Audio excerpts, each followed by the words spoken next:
পরে হজে যাওয়ার সময় দিলেন 2 বিঘা। আমি তো 2 বিঘার কথা কোথায় দলিল বের করি, আমি কোথায় 2 বিঘা দু লোকের না সেটাই বলতেছি, আমি তো জানি আব্বা আপনার ঘটনা। আমি কিনে দিছি, আমি এটা তো কোথায় যেটাই হোক আপনি 4 বিঘা দিলেন, তো 4 বিঘা দিলেন, তারপরে আমি বলছি বাড়ি যখন লিখে দেয় দেখেন গন্ডগোল একেবারে ভাইয়ের মধ্যে আব্বাই কেন দিছে সেটা সবার বোঝা লাগবে। প্রথম যখন জমি দিবার যায় রহমান বাড়ির থেকে বার হবে মিডিয়া 2 বাব্বাটা কোদালে গন্ডগোল ধাক্কা ধাক্কি মারান, আপনারা কেউ জানেন? জানেন না? আমি কিন্তু আসি নাই, সেটা তো আসি নাই। আমার শ্বশুরের 2 এই যে বাড়ির যে জমিলে গন্ডগোল জমি লিখে দিচ্ছে আমি কিন্তু কোনো সময় আসি নাই।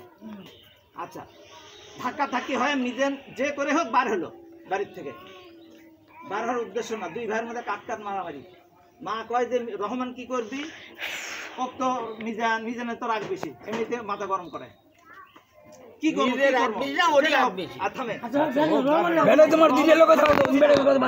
আপনারাই বলছেন যে রহমানের অশোকালা ও হচ্ছে এক অশোকালা, ই হচ্ছে বুবা।